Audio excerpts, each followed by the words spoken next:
Hello fellow teachers, especially those handling Filipino and English subjects. May I introduce to you ang ginawa kong application to handle po ng ating PhilEru reports. Sa ngayon, it can only generate Form 1A.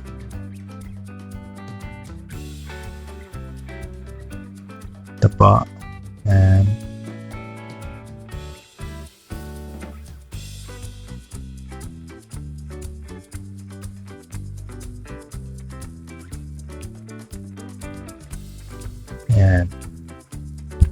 and we have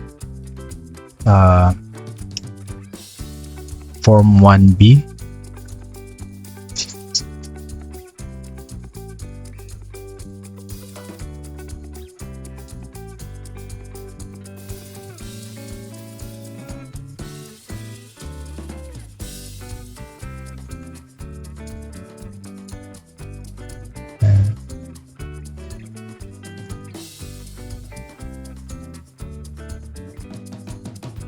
And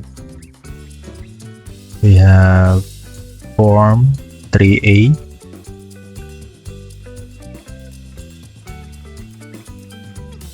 Ito po yung ating Form 3A.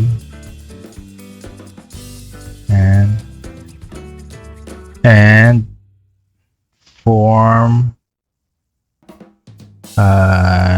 3B. So sa ngayon, ito lang po muna yung ating forms, and mag-a-add lang po ako ng additional forms. So don't forget to subscribe to my YouTube channel and follow po tayo sa ating Facebook group. And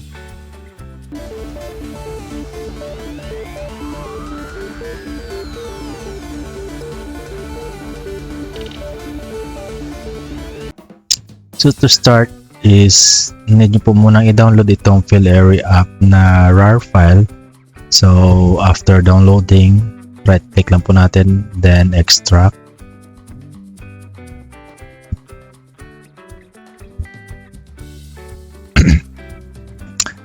Then so we have here, after extracting, we have two files, the PhilEru application. This is the user interface.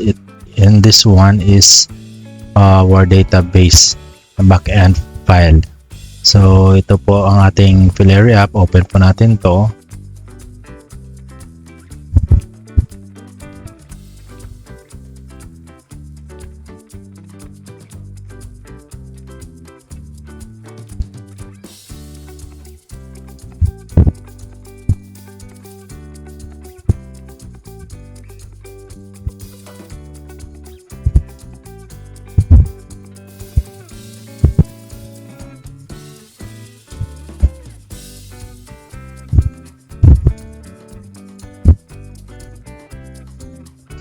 So, install lang po natin muna.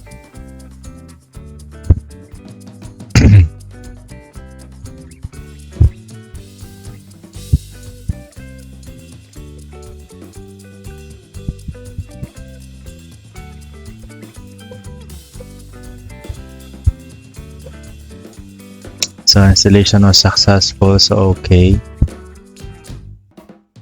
So, first is we need to set up the school year. So click po natin dito.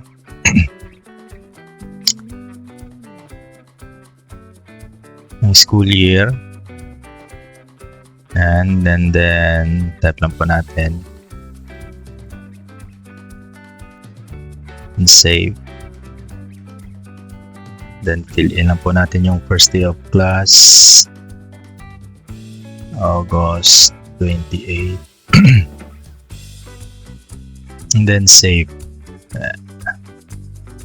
So optional po tong number of days. We have save and then close. Then set up po tayo ng ating school. Add school. So ito po. So fill in lang po natin yung mga necessary fields like the school ID, yung required fields po. school names, school type, and short name. The rest, pwede po itong ma-edit later on if you want. So,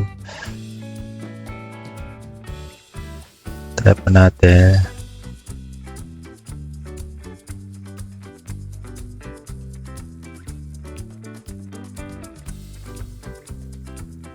High school, ASF, HS, public,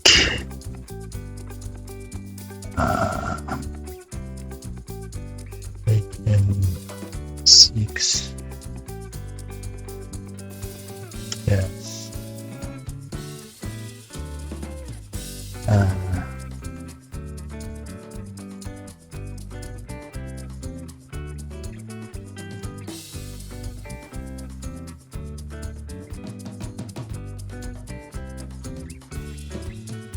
yes.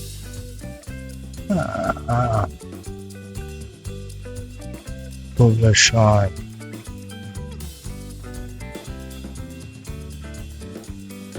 Alright.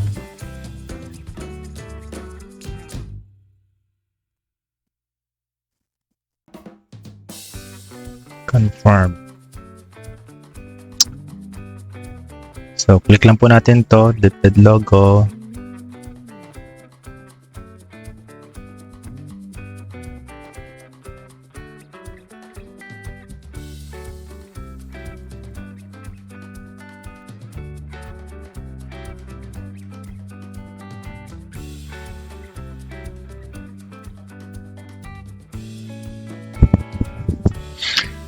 For time being, ito lang po muna yung gamitin natin na school logo. And then after that, add po tayo ng teacher.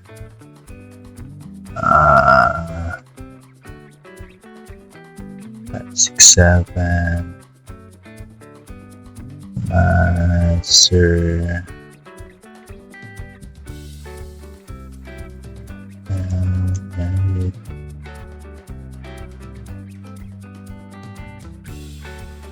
Teacher. Confirm.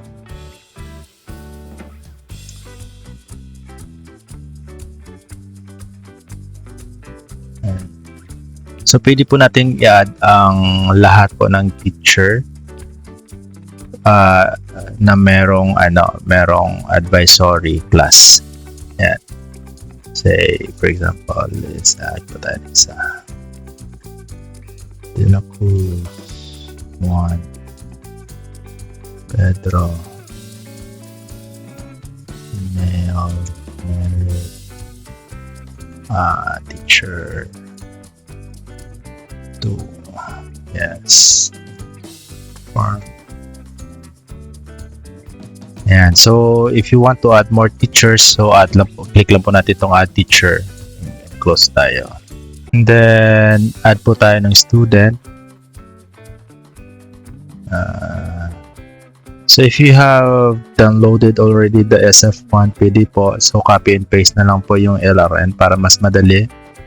And then, say for example,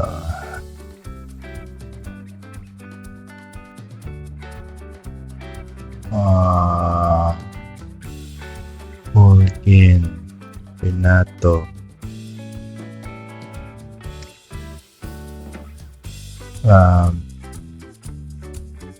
Panis, birthday 04 and 2014, mail, confirm. And if you want to use the import feature, need po ninyong set up or gumawa ng Excel file like this one with the headers, LRN for column A, column B names, C sex, and D birth date. So pwede po kayong mag-copy from SF1 to this file and save nyo lang po. So ito po, LRN, names, sex, and birth date. Yan. So then save lang po natin kung saan nyo gusto i-save yung ating file to be imported.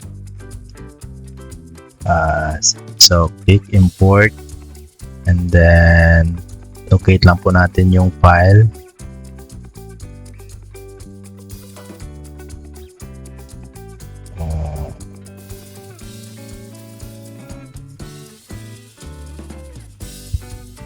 Ito. Okay.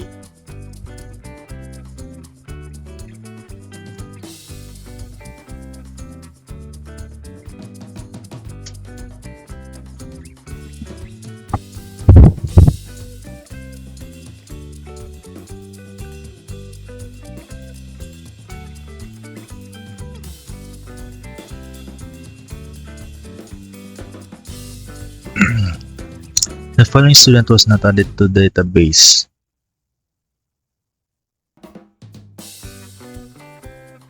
So, na-import na po natin yung ating mga students. Para makapag-assign po tayo ng advisory or advisor. So, ito po, assign advisor, click, and then select na po tayo ng name. Ito, and then school year.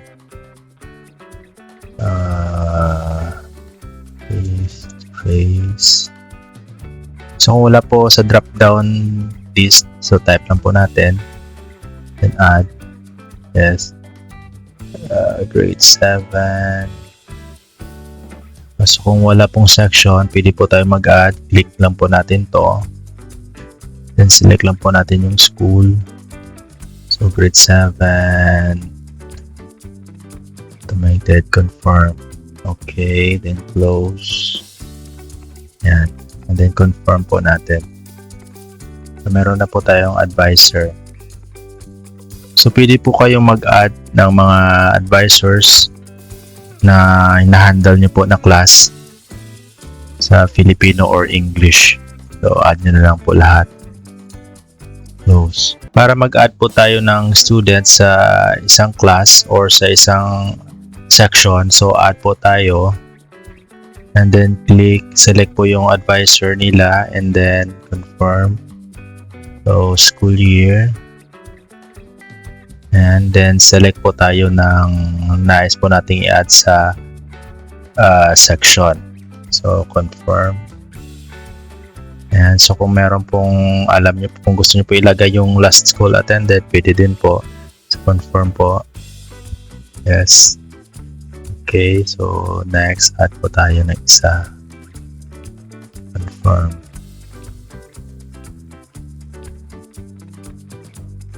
Regular. Confirm. Yes. Close.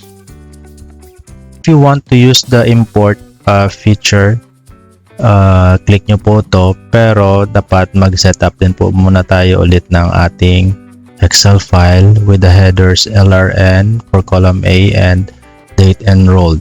Yan. So, lagay lang po yung LRN, copy and paste lang po. And then, save nyo lang.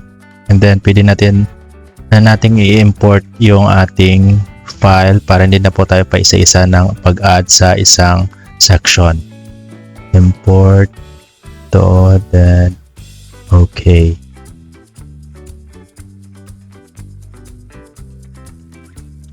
Student successfully added to class. Okay. And then close. So kung saang section nyo na-import, so doon po yon papunta. Close. So yung class list po natin is ito po. Gusto nyo po makita yung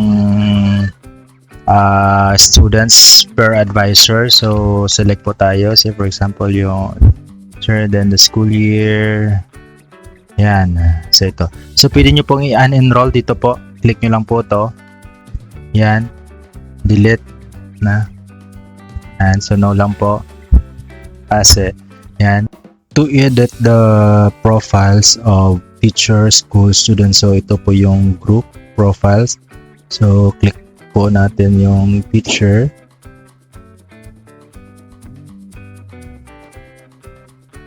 Say for example this one.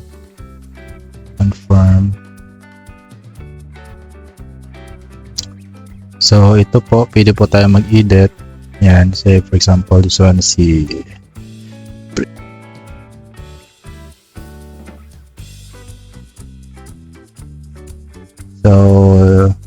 then for the school, ito po. Yan po, magkaroon tayo ng default na school. Yung pag-open ng ating school or sa ating header reports. So need lang po natin is pwede po i-click lang po natin to. Yan. And for the school, so click po and then yan, kung gusto nyo mag-select ng school head, so select lang po tayo. Yan, i-edit lang po natin to. And for the student, so kung gusto nyo i-edit yung names, LRN, and other profile, and so ito po, yan. And then kung gusto nyo mag-add ng photo, so click lang po to.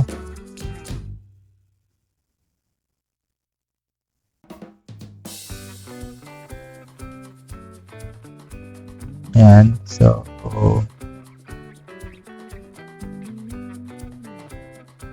yan. So that's it for the profiles. So for our group screening test, the stage 1, so click po natin itong initial screening. And then yan po, so we have subject select. So kung Filipino or English, first Filipino, try natin. Then we have, say for example, 7. So pwede po tayo mag-select ng level 7. So we have bilang at ng text. So dalawang sanaysay. And select po tayo ng advisor. So select po tayo ng school year and then administered by, say for example, so same lang po muna. Yan, and date administered.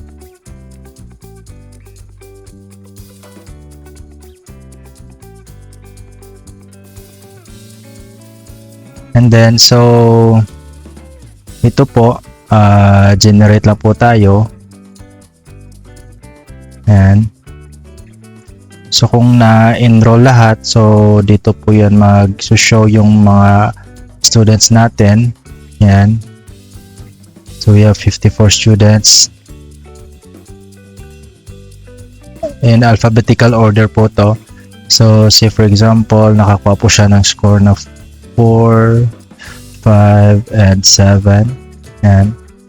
And then say 2 and 4. And 5, 5, 3, 2, 6, 7. So after po nating ma-identify yung students below 14, which pwede na po tayo mag-conduct for the oral reading. And by the way, you can print pala yung ating grade 8 passage. For example, grade 4. Ito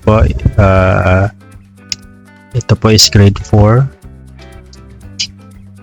Yan. Yan po. And ito po, select lang po tayo. And then, so for our oral reading, after identifying the students below 14, so click po tayo ng oral reading.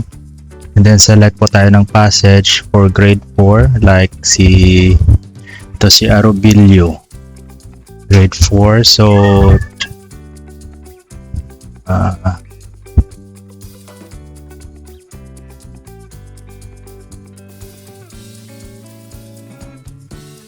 set A po, example. Yan, so advisors, si ito. And then select po tayo kay Arobilio. Yan. And then ang conduct is, say example, ito. So after that, for the miscues, so click lang po natin yung generate. Yan, so meron na pong number of miscues. So lagay lang po natin, say for example, ito 4, 3, yan. Yan, so naka-automatic na po pag-compute dito ng ating reading level, so which is frustration. And we have also, you can type the total time in reading, say for example 01 and 50 minutes. Yan, so 70 words per minute. And then for the score, you can directly type kung ilang score yung nakuha niya, so dito. Or if you want, you can also click this one kung gusto nyo i-record yung answer ng bata. Yan, say for example A, B, C, A, D, yan. Yan, so pag confirm, and so kung this is an optional po, nilagay ko na lang if you want. So kung gusto nyo i-encode din yung score ng yung choices ng bata for the report, so pwede po. So again, ito po, click lang pencil, then confirm lang po natin. Yan, so dito po is mag-automatic po yan ng score. And say for example, again, click and then confirm. Yan. And then, print lang po natin.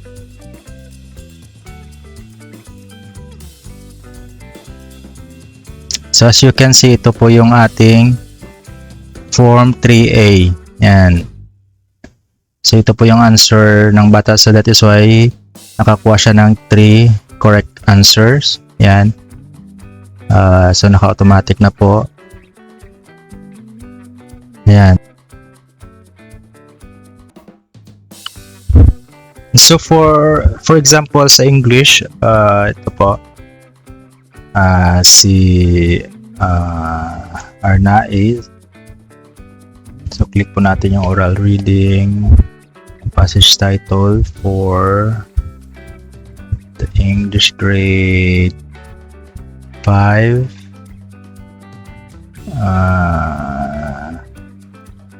Set A lang muna. Ito, try natin yung set A.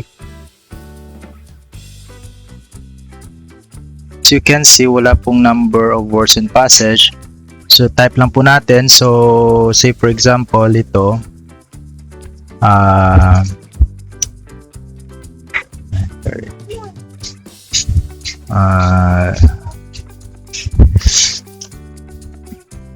type lang po natin yung ating number of words. So kung kasi po hindi ko nalagay kasi wala sa ating fill area up, wala po yung number of words. So kayo na lang po bahala yung maglagay. So para mas madali po, pwede po tayo mag-click dito, Frog's Lunch, and then click edit, then copy lang po natin to and verify nyo lang po. So kung tinatamad po kayo magbilang, so punta lang po tayo sa Word and then paste lang po natin. Yan, as you can see, meron po dito yung number of words. So we have this one, 101 words. So dito nyo po makita yung words. So if you want to verify, you can count it manually if you want. So 101, lagay lang po natin yung 101. Yan. Then close lang po natin. Yan. So, refresh lang po tayo. Frog's Lunch. Yan, 101. Or pwede nyo po directly type dito. Yan. So, then we have advisor, is, and then administered by ito. Yan. So, generate po muna. Yan. So, lagay po tayo. Ay na Joe.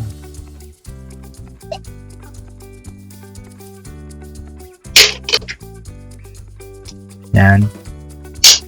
And then the score 01, 2, 3, and then yung kanyang answer C, D, C, A, C, D. Yan. Then confirm. Yan. So, ito po. So, print po tayo. So ito po yung ating Form 3B naman po. Ayan. Ayan po.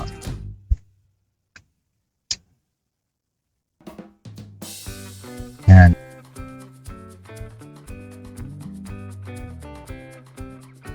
Po yung ating reading level, ayan, comprehension level niya, and then the frustration.